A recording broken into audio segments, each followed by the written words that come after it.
अनंत कोटि ब्रह्मांड नायक राजाधिराज योगीराज परम ब्रह्म सच्चिदानंद सद्गुरु श्री साईनाथ महाराज की जय। श्री साई सच्चरित्र अध्याय 4। साई समर्थ अवतरणम म्हणजे समर्थ साईंचे पृथ्वीवर मनुष्य रूपाने जन्मास येणे। श्री गणेशाला नमस्कार असो, श्री सरस्वती देवीला नमस्कार असो, श्री गुरु महाराजांना नमस्कार असो, श्री कुलदेवतेला नमस्कार असो, श्री सीता व श्री रामचंद्र यांना नमस्कार असो, श्री सद्गुरु साईनाथांना नमस्कार असो। मागच्या पहिल्या व दुसऱ्या अध्यायात मंगलाचरण व ग्रंथ प्रयोजन सांगितले आणि अधिकारी व अनुबंध यांचे यथास्थित स्पष्टीकरण झाले। आता या संतांचे या पृथ्वीवर जन्मास येणे कशासाठी असते आणि असे हे कोणते कठीण कार्य असते की ज्यामुळे त्यांना या भूलोकी मनुष्य रूपाने यावे लागते ते ऐका। श्रोते महाराज, मी तुमच्या पायांच्या धुळीचा एक कण आहे। मला तुमच्याकडे लक्ष देऊन ऐकण्याची कृपा मागण्याची लाज नाही। संत चरित्र आधीच गोड आहे, त्यातून हे तर साई कथांचे अमृत। साईंच्या अनन्य भक्तांनी ते पिऊन आनंदयुक्त व्हावे।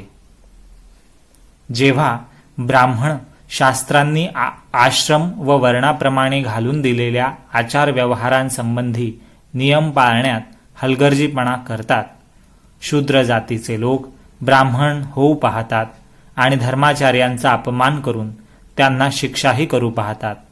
धर्मशास्त्रांचे वचन कोणी मानत नाही, घरोघरी सर्वच विद्वान समजतात। एकावर दुसऱ्याची ताण असते आणि कोणी कोणाचे ऐकत नाही। उपयोगात आणण्यास योग्य की अयोग्य, खाण्यास योग्य की अयोग्य इत्यादी आचार विचारांकडे अगदी दुर्लक्ष करून ब्राह्मण सगळ्यांसमोर मद्य व मांस उघड उघड सेवन करतात आणि धर्माचे पांघरून घेऊन आतून अत्याचार करतात की ज्यामुळे पंथांमध्ये द्वेष माजतात आणि लोक त्रासाने कंटाळतात। जेव्हा ब्राह्मण संध्या स्नान करण्याला कंटाळतात, जेव्हा कर्मठ धर्माचार व विधी यात निपुण व ते तत्परतेने करणारे अनुष्ठानाला म्हणजे देवाप्रित्यर्थ अभिषेक वगैरेंसारखी विधीपूर्वक कर्मे करण्याला कंटाळतात आणि जेव्हा योगी जप तप व ध्यान करण्याला कंटाळतात, तेव्हा अशा वेळी संत पृथ्वीवर जन्म घेतात। लोक जेव्हा धन मानपान पुत्र व स्त्री यांनाच सर्व सुखाचे स्थान मानून परमार्थाच्या विचाराकडे पाठ फिरवतात, तेव्हा संत अवतार घेतात।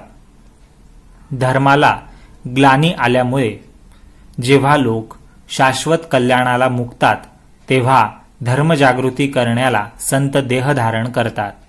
जेव्हा लोक दीर्घ आयुष्य व जन्मभर निरोगी स्थिती व ऐश्वर्य गमावतात, केवळ पोट भरणे व विषय सुख भोगणे यातच आनंद मानून व याकडेच लक्ष देणारे बनून नीतिभ्रष्ट होतात आणि आपला उद्धार करून घेण्याला सर्व प्रकारे चुकतात, तेव्हा संत अवतार घेतात। वर्ण व आश्रम यांच्या नियमांचे रक्षण होण्यासाठी, अधर्माचा संपूर्ण नाश करण्यासाठी, दीनदुबळ्यांचे संरक्षण करण्यासाठी संतांचे या पृथ्वीवर जन्म घेणे असते। संत मूळचेच मुक्त असतात आणि दीनांचा म्हणजे गरिबांचा उद्धार करण्यासाठी सदा उद्युक्त असतात। त्यांचा अवतार केवळ दुसऱ्यांसाठी असतो। त्यात संतांना आपला स्वतःचा स्वार्थ नसतो। प्रवृत्तीच्या हलणाऱ्या उंच बांधकामाभोवती ते निवृत्तीचा पाया भरतात आणि परमार्थाचे मंदिर उभे करतात।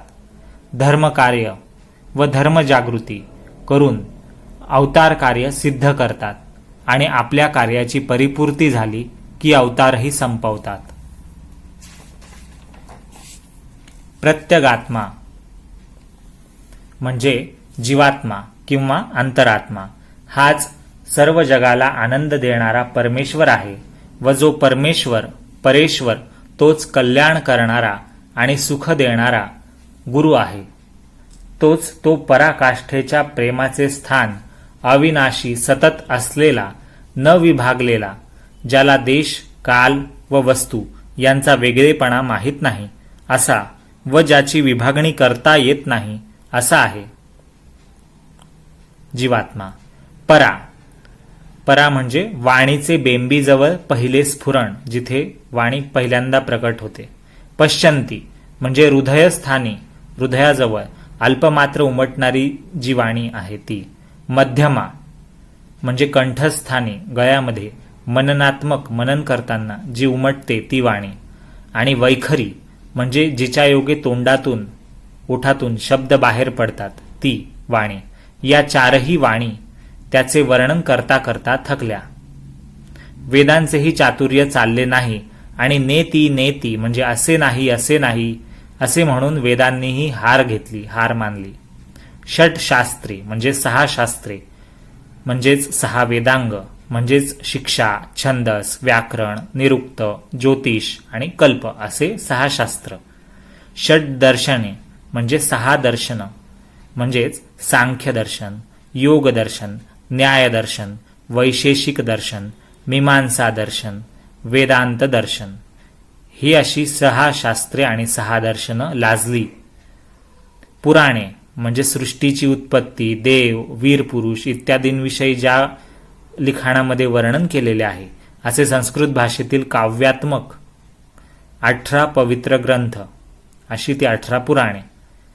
व कीर्तने थकली, जिथे पुराणे थकली, कीर्तने थकली, 6 शास्त्र 6 दर्शनं लाजली त्याचं वर्णन करताना. व शेवटी शरीराने, वाणीने आणि मनाने फक्त नमस्कार करण्याचेच साधन शिल्लक राहिले. अशा अत्यंत आश्चर्यकारक लीला असलेल्या संत साईंचे चरित्र व त्याच्या पवित्र कथा ऐकून आपले कान पावन करून घेऊया. तोच सर्व इंद्रियांचा चालक.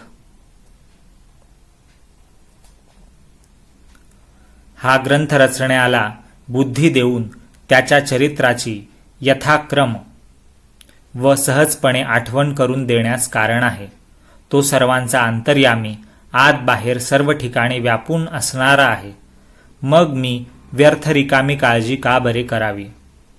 त्याचे एक एक गुण आठवले की मनाची वृत्ती स्तब्ध होऊन जाते. मग वाणीला त्याचे वर्णन करणे कसे शक्य आहे. दृढ मौन हेच तत्कथन आहे. नाकाने फुलाचा वास घ्यावा, स्पर्शेंद्रियाने थंडी व उष्णतेचा स्पर्श घ्यावा, डोळ्यांनी सौंदर्य सुख घ्यावे आणि आपणच आपल्याला सुखवावे. जीभ साखरेचा स्वाद घेते, पण तिला तो ज्याप्रमाणे दुसऱ्याला स्पष्ट करून सांगता येत नाही. जिभेला साखरेचा स्वाद, गोडवा इतर कोणाला स्पष्टीकरण देता येत नाही त्याबद्दल जिभेला. त्याप्रमाणे साईच्या गुणांचे वर्णन मला स्पष्ट करून सांगता येत नाही. सद्गुरूच्याच जेव्हा मनात येते तेव्हाच तो स्वतः प्रेरणा देतो आणि आपल्या माणसाकडून वर्णन करण्यास अशक्य असलेल्याचे बारकाईने व यथातथ्य वर्णन करून घेतो. हा केवळ शिष्टाचार किंवा वरवरचे बोलणे नव्हे, मनापासूनचे हे उद्गार आहेत. आदराने लक्ष देऊन ऐकण्याची मी प्रार्थना करतो. जसे गाणगापूर व नृसिंहवाडी, जसे औदुंबर किंवा भिल्लवडी, तसेच गोदावरी नदीच्या काठी हे शिर्डी नावाचे गाव प्रसिद्ध आहे. शिर्डी नावाचे क्षेत्र प्रसिद्ध आहे. गोदावरीचा पवित्र किनारा, गोदावरीचे पवित्र जल, गोदावरीचा थंड वारा हे सर्व संसारातील अंधाराचा नाश करणारे आहेत.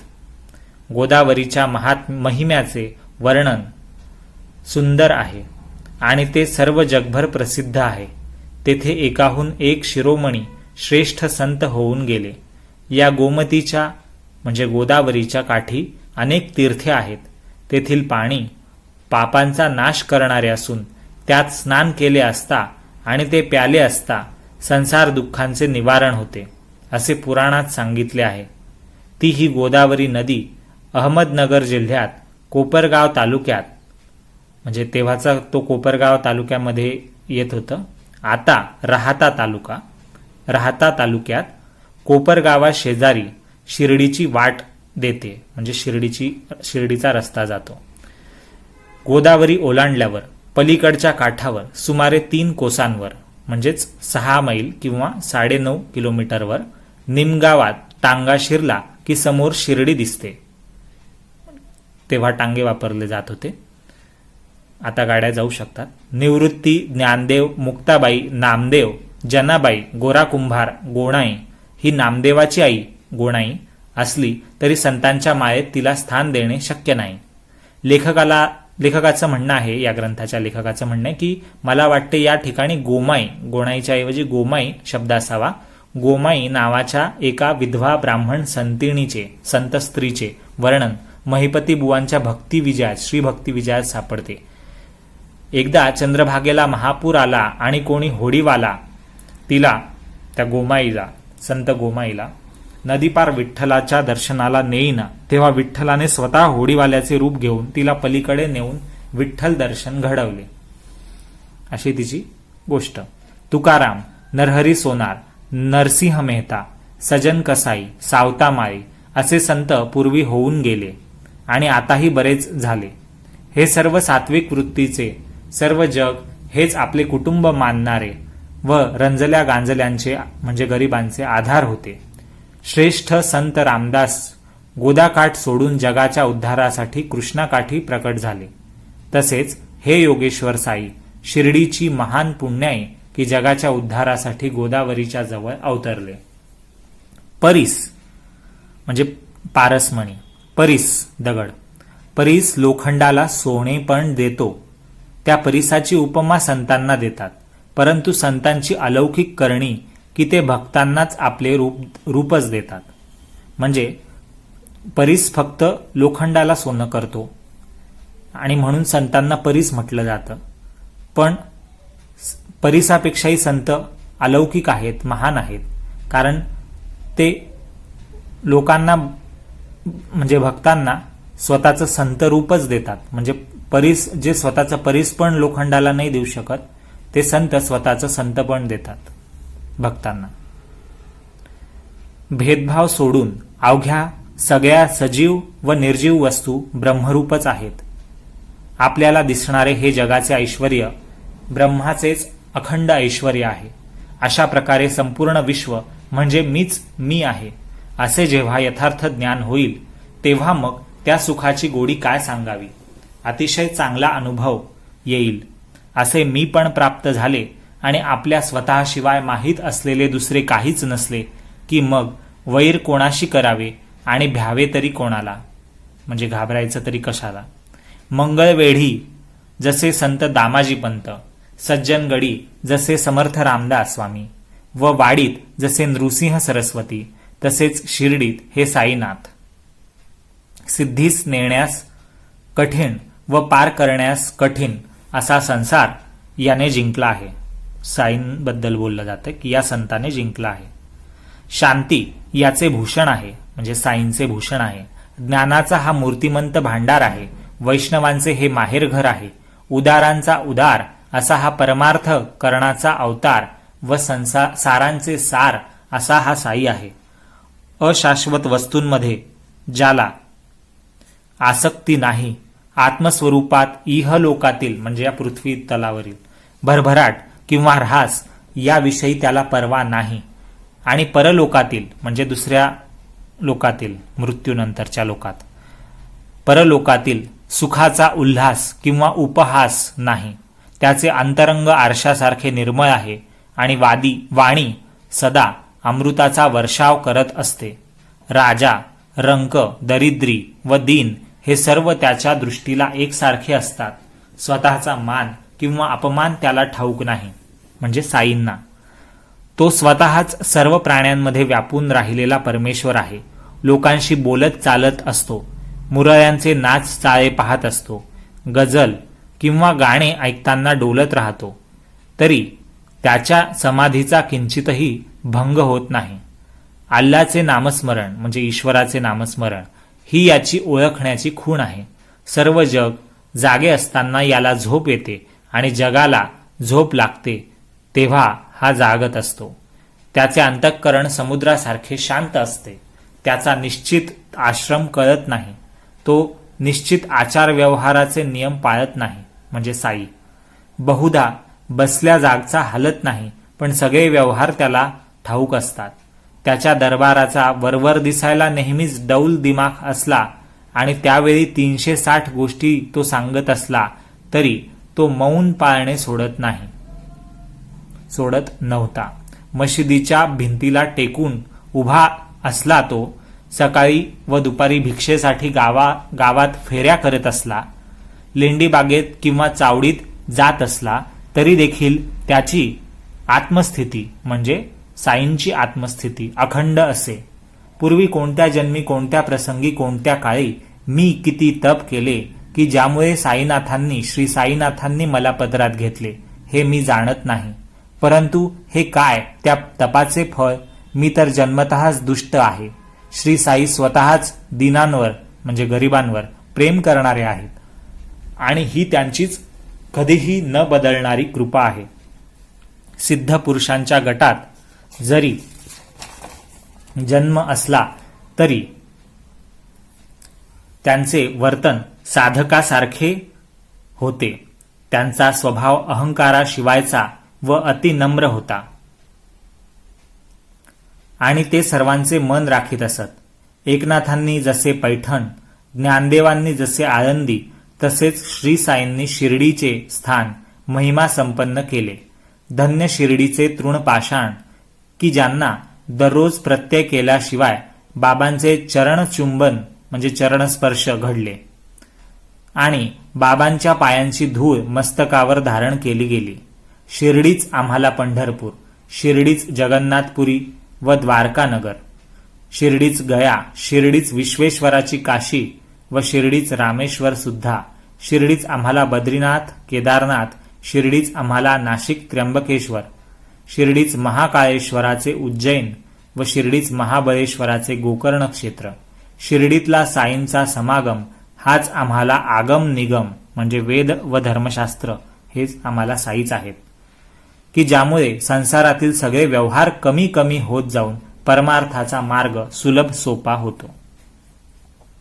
समर्थ साईंचे जे दर्शन तेच आम्हाला योग साधन आणि त्यांच्याशी केलेले संभाषण म्हणजेच आमच्या पापांचे क्षालन म्हणजे पाप कमी होणं, त्यांचे चरण संवाहन म्हणजे चरणांची पूजा सेवा हेच आम्हाला त्रिवेणीचे स्नान, त्रिवेणी म्हणजे 3 नद्यांचा संगम, गंगा, यमुना व गुप्त असलेली सरस्वती या 3 नद्यांचा संगम होऊन झालेल्या प्रवाहाचे प्रयागराज म्हणजे अलाहाबाद येथील स्थानाचे स्नान म्हणजे त्रिवेणी स्नान आणि त्यांच्या चरणतीर्थाचे सेवन हेच आमच्या वासनांचे निर्मूलन.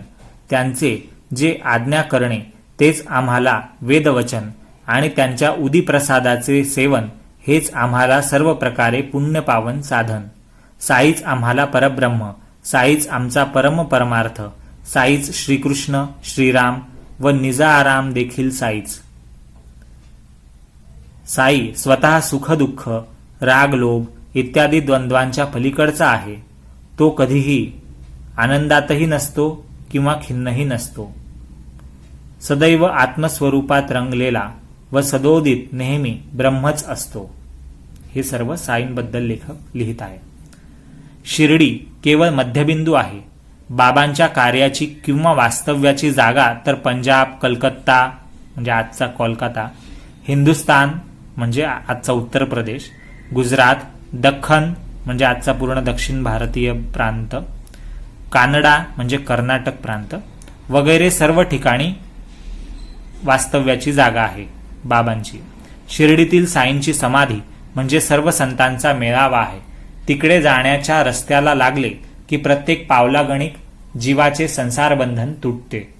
नुसते रूढी म्हणून म्हणजे परंपरा म्हणून समाधीचे दर्शन घेतले तरी जन्माला आल्याचे सार्थक होते. मग ज्यांनी बाबांची सेवा करण्यात आयुष्य खर्च केले त्यांचे भाग्य मी काय वर्णन करावे. मशिदीवर व वाड्यावर सुंदर निशाणांच्या रांगा आकाशात उंच फडकतात आणि जणू काय भक्तांना हातांनी बोलवितात.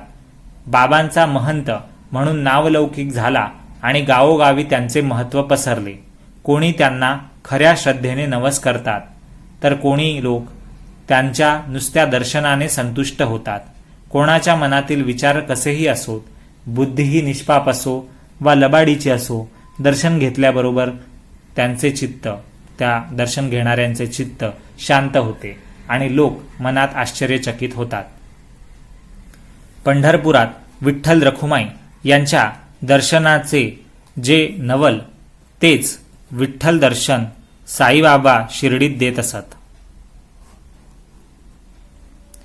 ही जर कोणाला अतिशयोक्ती वाटत असेल तर त्यांनी विठ्ठलाची दृढ भक्ती असलेल्या गवळीबुवांचे बोल ऐकावेत, म्हणजे त्यांचा संशय फिटेल. गवळीबुवा हे पंढरीचे वारकरी होते. जशी त्यांची दरवर्षी पंढरपुराची फेरी तशीच ते शिर्डीचीही वारी करत असत. त्यांना साईबाबांचे भारी प्रेम होते. एक गाढव बरोबर असे व एक शिष्य सोबती म्हणून असे. बुवांची जीभ रामकृष्ण हरी नामाचा सारखा गजर करीत असे. त्यांच्या वयाला 95 वर्ष पूर्ण झाली होती. 95. चातुर्मासात गंगा नदीच्या काठी व उरलेले 8 महिने पंढरपुरी बुवांचे राहणे असे. त्यामुळे दरवर्षी येता जाता त्यांची साईबाबांशी भेट होत असे. बाबांकडे पाहत पाहत विनम्र होऊन ते म्हणत की हाच तो दयावंत व अनाथांचा नाथ, साक्षात पंढरीनाथ विठ्ठल. रेशमी किनार असलेली धोत्रे नेसून काय कोणी संत होत असतात? त्यांना कष्ट करून हाडांचे मणी व रक्ताचे पाणी करावे लागते. देव पण काय फुकटचे लाभते? हाच तो प्रत्यक्ष पंढरीराव होय. हे जग मूर्ख आहे हे पक्के ओळखून याचे देवपण लक्षात आणावे, असं ते म्हणत. ज्याला पंढरीनाथाची भक्ती होती अशा भगवत भक्ताची ही उक्ती म्हणजे हे विचार. तेथे माझ्या पामराचा अनुभव तो काय महत्वाचा, श्रोत्यांनी स्वतः अनुभव घ्यावा. साईबाबांना नामस्मरणाची फार आवड होती. ते सतत अल्ला मालिक असे म्हणत असत आणि आपल्यासमोर रात्रंदिवसाचा नामसप्ताह करून घेत असत. एकदा त्यांनी दासगणूंना नामसप्ताह मांडायला आज्ञा केली. तेव्हा दासगणू म्हणाले की मी मांडतो म्हणजे नामसप्ताह करतो, परंतु विठ्ठल प्रगटला पाहिजे. त्यावर बाबा छातीला हात लावून म्हणाले, हो हो, विठ्ठलाची मूर्ती साक्षात प्रगट होईल, भक्ताचा भाव मात्र पाहिजे. डाकूरनाथाची डंकपुरी, पंढरीरायाची पंढरी अथवा रणछोडरायाची द्वारकानगरी ती हीच शिर्डी आहे. ती पाहायला दूर जाण्याची जरुरी नाही. विठ्ठल काय दुसऱ्या कुठल्या गुप्त जागेतून उठून येणार आहे का? भक्तांच्या प्रेमाने उत्कटून येथे देखील प्रगट होऊन राहील. पुंडलिकाने आई वडिलांची सेवा करून देवाधिदेवाला भुलवले आणि देवाधिदेवाने पुंडलिकाच्या भक्तिप्रेमासाठी विटेवर विसावा घेतला. असं साई दासगणूंना म्हणाले. सप्ताहाची समाप्ती झाली.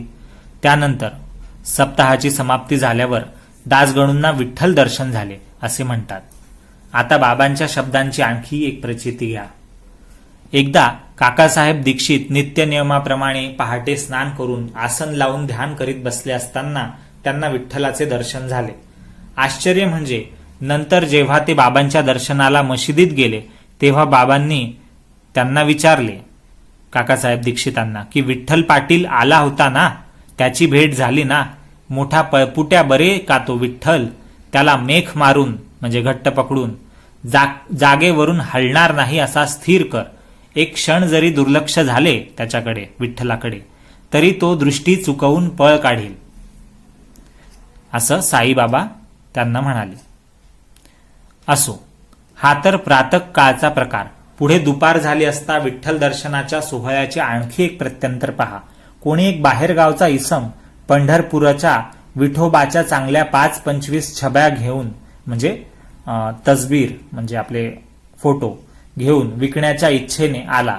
सकाळी ध्यानात असताना विठ्ठलाची जी मूर्ती दिसली तिचीच हुबेहूब प्रतिकृती पाहून दीक्षितांच्या मनात आश्चर्य वाटले आणि बाबांच्या शब्दांची दीक्षितांना आठवण झाली.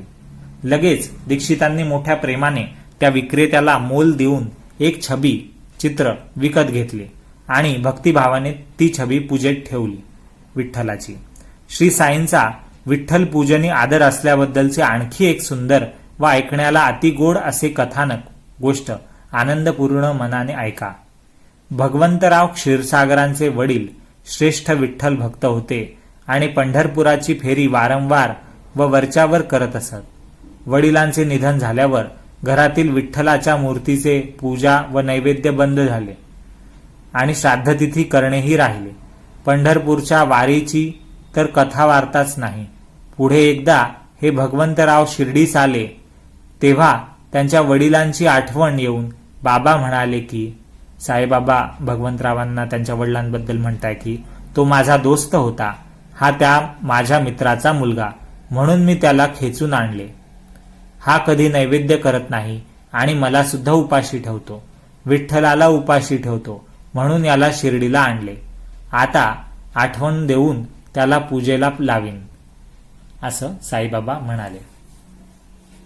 एकदा पर्वविशेषाच्या निमित्ताने, पर्वविशेष म्हणजे ज्या काळात पुण्यकृत्य करण्याचा, चांगले काम करणाऱ्यास अधिक फळ मिळतं, पुण्य मिळतं, असे ग्रहण, पौर्णिमा इत्यादी शास्त्रात सांगितलेल्या काळांपैकीचा एक खास काळ म्हणजे पर्वविशेष, पर्वकाळ. अशा पर्वविशेषाच्या एका निमित्ताने दासगणूंचे प्रयाग तीर्थाला स्नानाला जावे असे मन झाले, इच्छा झाली आणि ते बाबांची आज्ञा घेण्याकरता आले. त्यावर बाबांनी उत्तर दिले की, अरे त्यासाठी इतके दूर जाण्याची काय गरज, हेच आपले प्रयाग तीर आहे, मनात पक्का विश्वास ठेव. आणि खरेच केवढे आश्चर्य सांगावे. दासगणूंनी बाबांच्या चरणी मस्तक ठेवताच बाबांच्या दोन्ही अंगठ्यातून पाणी निघाले आणि गंगा यमुनेचे जल पाझरले अंगठ्यांमधून. हा चमत्कार पाहून दासगणूंना गहिवरून आलं, रडू आलं. बाबांची केवढी महान कृपा. त्यांच्या डोळ्यातून अश्रूंच्या धारा वाहू लागल्या. त्यांच्या वाणीला स्फुरण चढले दासगणूंच्या आणि बाबांवरचे त्यांचे प्रेम उचंबळून येऊन बाबांच्या अगाध शक्तीचे व अघटित लीलांचे वर्णन करून समाधान पावले. दासगणूंचे हे पद गोड आहे, म्हणजे त्यांनी जे काव्यपद लिहिलंय, कविता लिहिली आहे. श्रोत्यांची याच वेळी हौस पुरावी म्हणून या प्रासादिक पदाचा लाभ देऊन ही होड पुरवतो, असं लेखकाने लिहिलंय. आणि आता दासगणूंनी जे दर्शन घेतलं गंगा यमुनेच्या जळाचं साईंच्या पायांच्या अंगठ्यातून, तेव्हा त्यांना जे वाटलं, जे मनात भाव आले दासगणूंचे दर्शन घेतल्यावर, तेव्हा त्यांना जे स्फुरलं, त्यांना जे सुचलं, त्या काही पंक्ती आहेत, त्या आता काव्यपंक्ती आणि त्यांचा त्यानंतर अर्थ प्रत्येक पंक्तीचा आता आपण समजून घेऊ. पद आणि त्याचा अर्थ. अगाध शक्ती अघटित लीला तव सद्गुरुराया, जड जीवाते भविताराया तू नौका सदया. हे सद्गुरुराया, याचा अर्थ आपण ऐकून घेऊ. हे सद्गुरुराया, तुझी शक्ती अमर्याद आहे आणि तुझ्या लीला आश्चर्यकारक आहेत.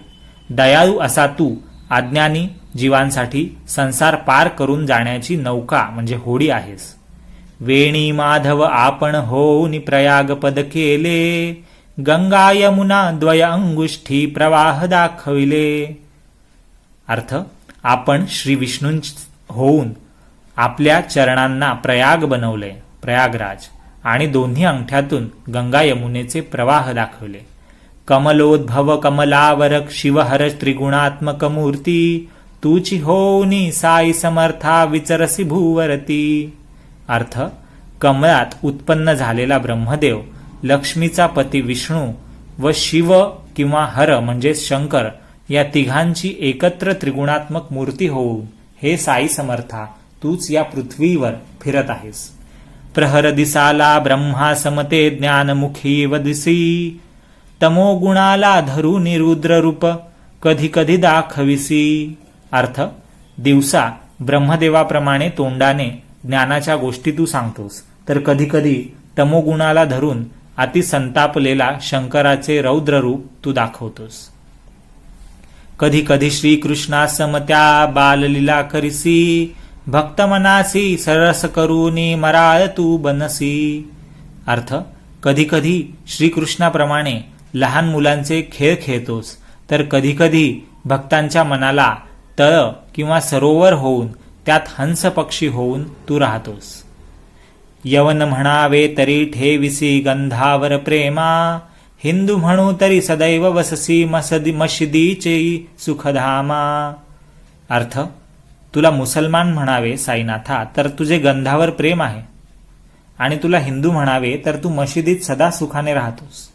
धनिक म्हणावे जरी तुला तरी भिक्षाटन करिसी, फकीर म्हणावे तरी कुबेरा दानेला जविसी. तर अर्थ, तुला जर श्रीमंत म्हणावे तर तू भिक्षेसाठी दारोदार फिरतोस, आणि फकीर म्हणावे तर दान करताना कुबेराला तू लाजवतोस. तवऊ कसा ते मशीद म्हणू तरी वन्ही ते ठाया, धुनीत सदा प्रज्वलित राहे उदिलो का द्याया.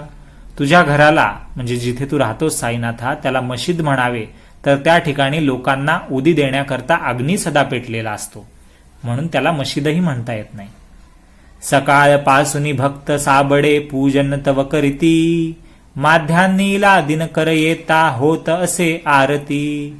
अर्थ, सकाळपासून भोळे भक्त तुझे पूजन करतात आणि सूर्य दिवसाच्या मध्यावर आला म्हणजे तुझी आरती होते.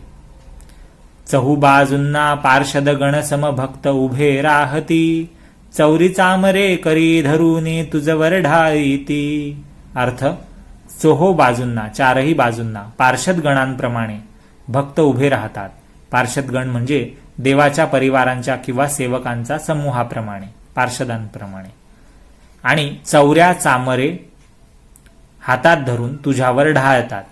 चौऱ्या चामरे म्हणजे वनगायींच्या केसा शेपटाची माशा वगैरे हाकलण्यासाठी केलेली कुंचल्यासारखी म्हणजे झाडू सारखी ब्रश सारखी साधने हवा घालण्यासाठी. तर असे चौऱ्या आणि चामरे तुझ्यावर तुझे भक्त ढाळतात. शिंग कड्याळे सूरसनय्या दणदण ते घंटा, चोपदार ललकारती द्वारी घालून या पट्टा. अर्थ, शिंगे, शिंग म्हणजे एक कर्ण किंवा शिंगाच्या आकाराची वाद्य, तुतार्या इत्यादी. मोठ्या आवाजाने, सनया एकसारख्या मधुर ध्वनीने, सनई वगैरे, आणि तर घंटा दणदणीत आवाजाने वाजतात आणि चोपदार कमरेला पट्टा घालून दाराशी ललकारी देतात, आरोळी देतात, घोषणा देतात. आरती समयी दिव्यासनी तू कमलावर दिससी, प्रदोष काळी बसूनी धुनी पुढे मदन दहन होसी. अर्थ, आरतीच्या वेळेस सुंदर आसनावर बसून तू कमलावर म्हणजे कमलेचा म्हणजेच लक्ष्मीचा पती वर पती म्हणजे श्री विष्णू सारखा दिसतोस, आणि प्रदोष काळी म्हणजे संध्याकाळी धुनी पुढे बसून तू मदन दहन बनतोस म्हणजे मदनला भस्म करून टाकणारा असा शिवशंकर दिसतोस.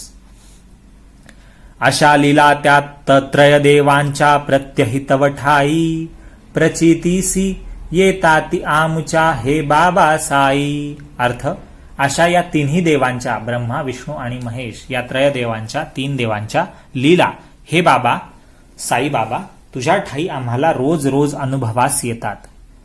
ऐसे असता उगीच मन मन भटकत हे फिरते, आता विनंती हीच तुला बा स्थिर करी त्याते.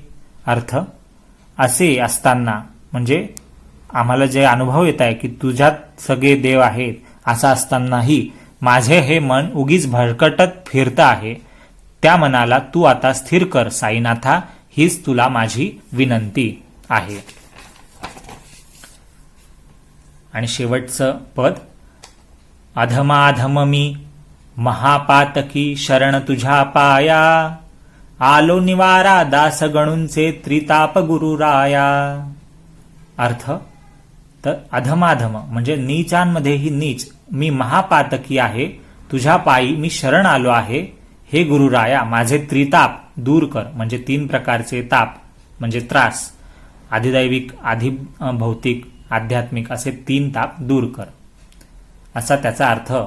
हे सगळ्या अशा पदांची रचना उत्स्फूर्तपणे तेव्हा दासगणूंनी साईंसमोर केली. असो, लोक आपली महाभयंकर पापे धुवून टाकण्याकरता गंगेच्या ठिकाणी जातात, तर गंगा आपल्याच पापांपासून सुटण्यासाठी गंगेकडे जे पाप जमलेले आहेत लोकांचे, त्या पापांपासून सुटण्यासाठी गंगा संतांच्या पायाला लागते. तेव्हा साईबाबांचे हे पवित्र चरण सोडून गंगेची किंवा गोदावरीची यात्रा करण्याची जरुरी नाही. म्हणजे गंगा गोदावरी तीर्थक्षेत्र जाऊन आपले पाप तिथे नष्ट करून होणार नाहीये. कारण जिथे गंगा आणि गोदावरी त्यांच्याकडे पाप जे जमा होते ते अशा महान वेगवेगळ्या संतांना, वेगवेगळ्या काळात असलेल्या संतांकडे, महंतांकडेच त्या गंगा येतात आनंदाने त्यांची पाप नष्ट करायला जे त्यांच्याकडे जमा झालेले. तर अशा वेळी आपण गंगा गोदावरीकडे जाण्याची गरज नाही. साईंचे किंवा संतांचे असे चरण सोडून जाऊ नये. भक्तिभावाने हे संत स्तोत्र व साईबाबांचे गोड चरित्र ऐका म्हणजे पुरे, असं लेखक आपल्याला म्हणतोय. जसे गोणाईला म्हणजेच गोमाईला भीमरथीत नामदेव व तमालाला भागीरथीत म्हणजे गंगेमध्ये कबीर सुदैवाने शिंपल्याच्या आत प्राप्त झाले. गोणाई नावाच्या स्त्रीला भीमरथी नदीमध्ये म्हणजे भीमेमध्ये नामदेव, संत नामदेव प्राप्त झाले बालरूप, अपत्य मुलगा म्हणून.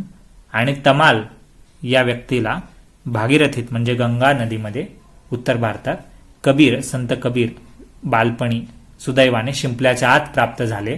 तसेच हे साईनाथ तरुण 16 वर्षांच्या वयात निंबाच्या झाडाखाली शिर्डी गावात भक्तांसाठी प्रथम प्रगट झाले, जेव्हा ते 16 वर्षांचे होते.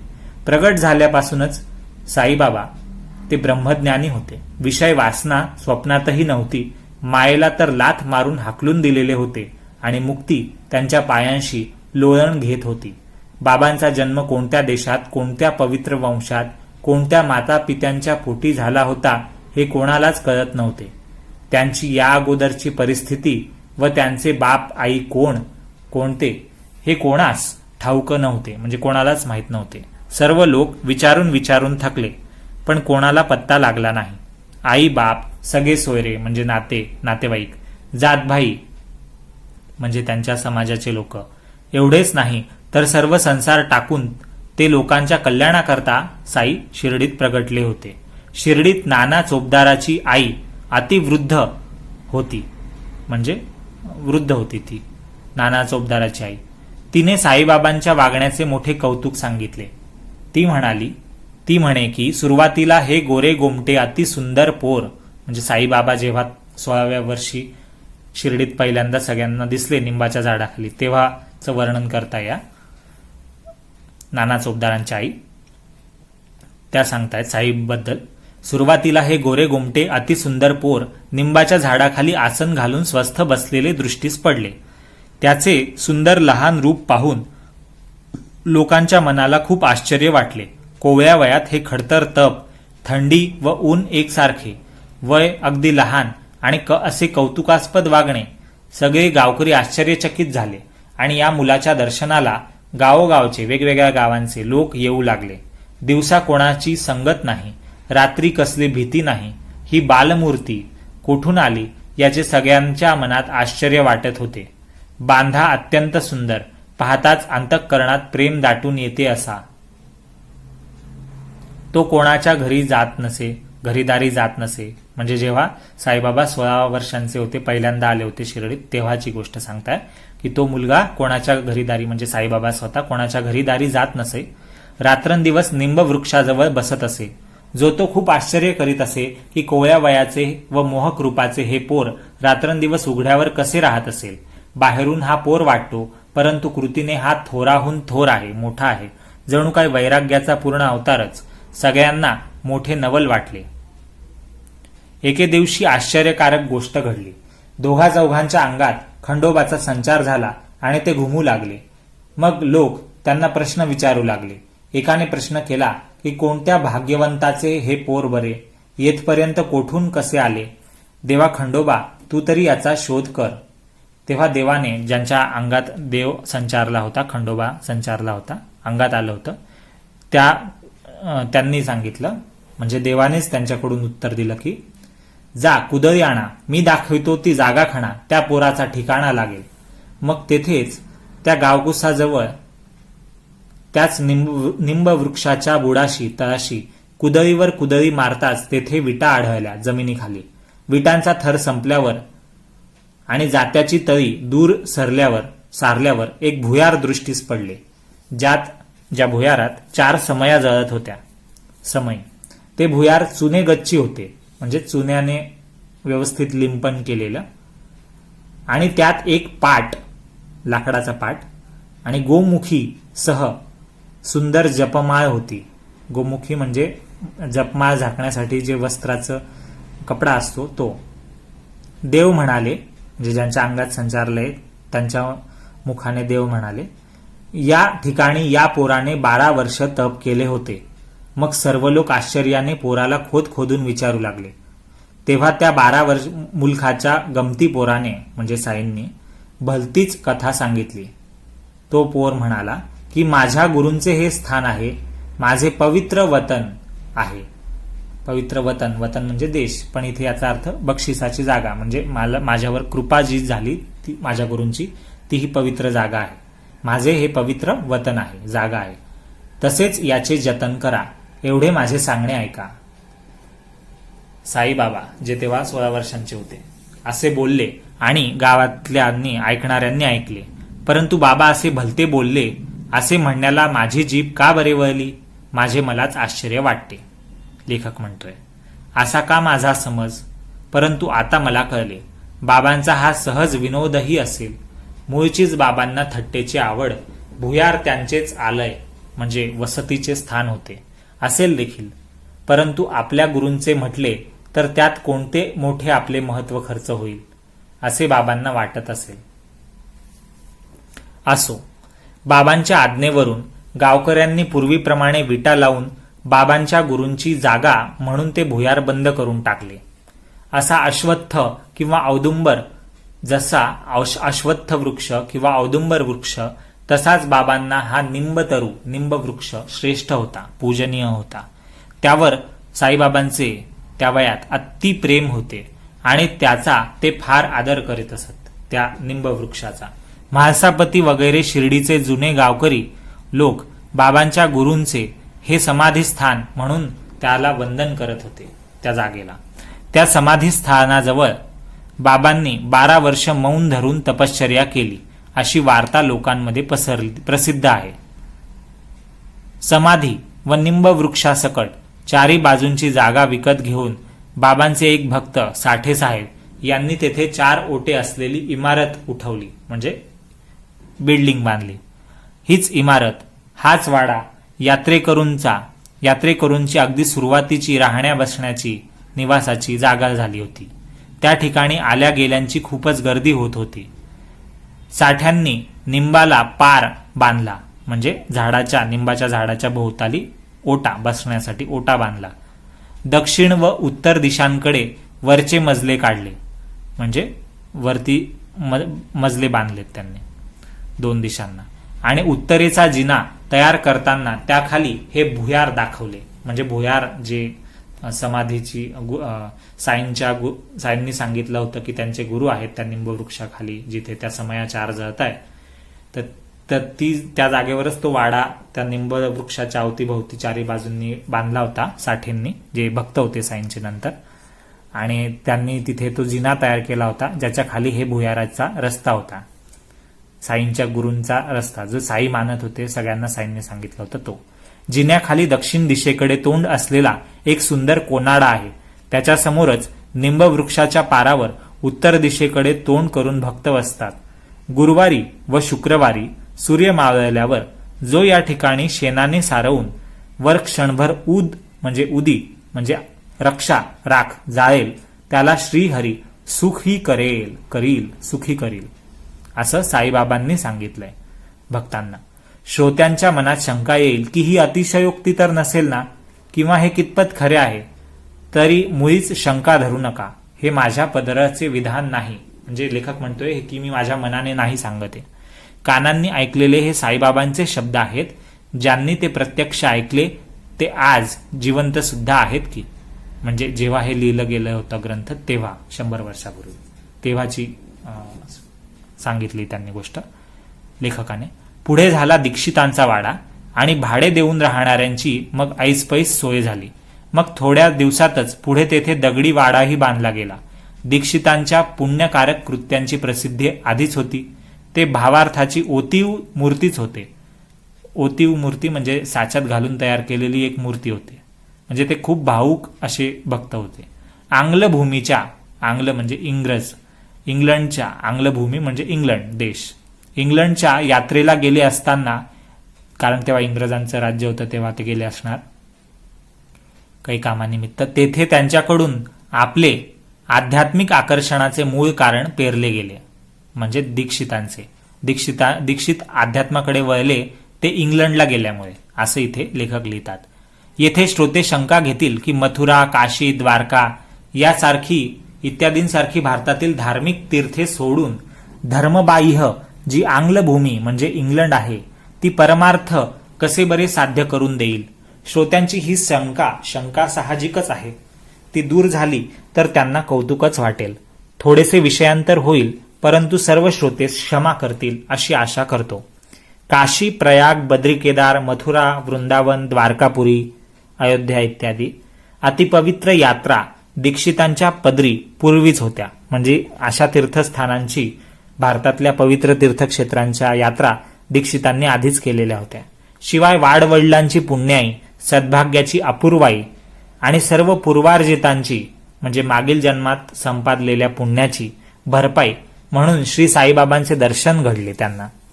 या दर्शनाचे मूळ कारण म्हणजे प्रारब्धाने प्राप्त झालेला लंगडेपणा. जो प्रारब्धाने म्हणजे नशिबाने त्यांना लंगडेपणा आला. केव्हा? जो इंग्रजांच्या देशात असताना पाय घसरून आला तेव्हा. वरून दिसायला जरी हा कुयोग असला, म्हणजे पाय घसरून पडले आणि कायमचे अपंग झाले, लंगडे झाले दीक्षित, हा जरी वरून दिसायला कुयोग म्हणजे वाईट योग असला तरी त्याचा परिणाम शेवटी गुरुपुष्य योग होण्यात झाला. गुरुपुष्य योग म्हणजे गुरुग्रह आणि पुष्य नक्षत्र यांचा आकाशात जो योग संयोग होतो, म्हणजेच ते एकत्र येतात, जवळ येतात पृथ्वीवरून पाहताना, ते फार शुभकारक मानले जाते. असा योग, अशी घटनेचा समय गुरुपुष्य योग असा झाला. त्यामुळे दीक्षितांच्या चांगल्या कर्मांना फळ येऊन श्री साईंचा अलभ्य संयोग त्यांना घडला.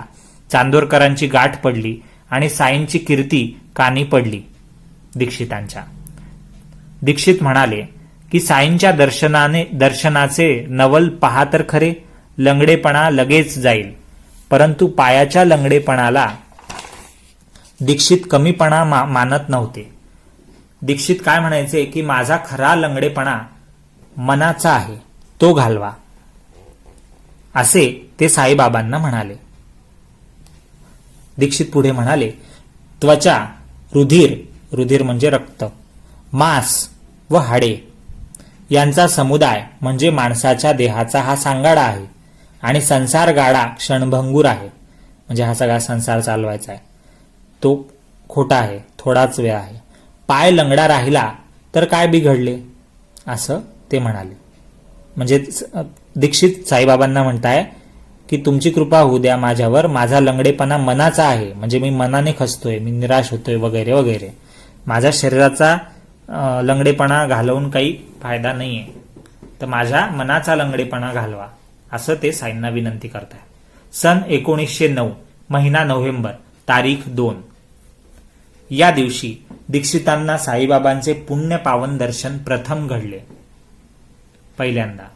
मग पुढे ते त्याच वर्षी डिसेंबर महिन्यात जेव्हा शिर्डीला श्री साईंचे पुन्हा दर्शन घेण्यासाठी गेले तेव्हा त्यांना शिर्डीतच तिथेच राहण्याची इच्छा झाली. आधी त्यांना विचार आला की 25 शेअर विकून टाकावे, 25 शेअर काढून विकावे आणि एक पत्र्याचं एक छप्पर शिर्डीमध्ये बांधावं, म्हणजे स्वतःला राहायला एक निवास, म्हणजे यात्रेकरूंची पण सोय होईल. परंतु नंतर पुढे दीक्षितांनी वाडाच बांधावा असा मनाचा निश्चय केला. असा मनाचा निश्चय झाला आणि पुढच्या वर्षी पायाचा दगड बसवून, म्हणजे पाया बांधला गेला वाड्याचा, कामाची सुरुवात केली. 9 डिसेंबरचा तो दिवस बाबांची अनुमती घेतली आणि तोच शुभमुहूर्त मानून पाया बांधणे उरकून घेतले. बोलावूनही न येणारे दीक्षितांचे भाऊ, दुसरे एक भाऊ होते दीक्षितांचे, त्या दिवशी त्याच शुभवेळी आधीच आलेले होते, न सांगता न कळवता. श्रीयुत दादासाहेब खापर्डे सुद्धा पूर्वीच एकटे आलेले होते. घरी परत जाण्यासाठी बाबांची आज्ञा मागताना त्यांना किती अडचणी आल्या.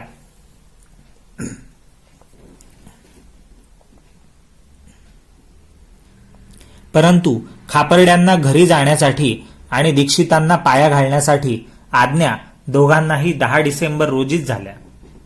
आणखी या 10 डिसेंबर या दिवसाचे महत्व म्हणजे बाबांची चावडीची शेजारती देखील याच दिवसापासून करण्यास सुरुवात झाली. पुढे सन 1911 मध्ये रामनवमीचा चांगला मुहूर्त साधून गृहप्रवेश, हे जो वाडा बांधला दीक्षितांनी, याचा गृहप्रवेश याचे कार्य विधीपूर्वक उरकून घेतले. पुढे श्रीमंत बुट्टींचा वाडा अलोट पैसा खर्च करून झाला आणि त्यात बाबांचा देह विश्रांतीला येऊन पैसाही सार्थकी लागला. म्हणजे साईबाबांचा देह तिथे विश्रांतीसाठी बुट्टी वाड्यामध्ये आला आणि वाडा सार्थकी लागला. जेथे पूर्वी एकही वाडा नव्हता तेथे आता 3 झाले. परंतु सुरुवातीला साठ्यांच्या वाड्याचा उपयोग सर्वांना फारच झाला. या वाड्याचे आणखी एक महत्व म्हणजे याच ठिकाणावर पूर्वी बाबांनी आपल्या हातांनी लावलेली फुलझाडांची बाग होती. या बागेची लहानशी कथा पुढील अध्यायात सांगितली जाईल. हा हेमाडपंत लेखक श्रोत्यांसह साईंच्या चरणी मस्तक ठेवत आहे. वामन तात्या घडे पुरवित होता आणि साई समर्थ म्हणजे साईबाबा पाणी शिंपून त्या उखर जागी बाग उठवत होते. म्हणजे उखर म्हणजे नापीक खडका रेताळ जमिनीवर बाग बनवत होते, फुलवत होते. नंतर ते गुप्त झाले. परंतु म्हणजे साईबाबा नंतर काही वर्ष गुप्त झाले, काही दिवस. परंतु काही दिवसांनी औरंगाबादेजवळ चांदपाटलाशी भेट होऊन त्याच्याकडच्या लग्नाच्या वऱ्हाडाबरोबर शिर्डीला साईबाबा पुन्हा परतून आले. पुढे देवीदासाची भेट झाली, जानकीदासाशी गाठ पडली, गंगागिराशी दृष्टादृष्ट झाली आणि हे त्रिकूट म्हणजे हे 3 जण देवीदास, जानकीदास आणि गंगागीर हे त्रिकूट शिर्डीत एकत्र जमले. मोहिद्दीनाबरोबर कुस्ती झाली साईंची. मशिदीत वस्ती झाली म्हणजे मशिदीत साईबाबा राहायला लागले. डेंगऱ्यांबरोबर प्रेम जडले म्हणजे डेंगरे त्यांचे स्नेही, बंधू स्नेही किंवा भक्त झाले आणि भोवती भक्त भेटले. या सर्व गोष्टींचे वर्णन पुढच्या अध्यायांमध्ये ऐकले जाईल. आता हेमाडपंत श्री साईंना शरण जाऊन अनन्यपणे त्यांना लोटांगण घालतात. सर्वांचे कल्याण असो अशा प्रकारे संत व सज्जन यांनी प्रेरणा केलेल्या भक्त हेमाडपंत यांनी रचलेल्या श्री साई समर्थ यांच्या सत्यचरित्राचा साई समर्थ अवतरणम नावाचा 4था अध्याय समाप्त झाला, संपूर्ण झाला. श्री सद्गुरू साईनाथांना अर्पण असो. सर्वत्र मंगल असो. शुभम भवतु. ओम साईराम.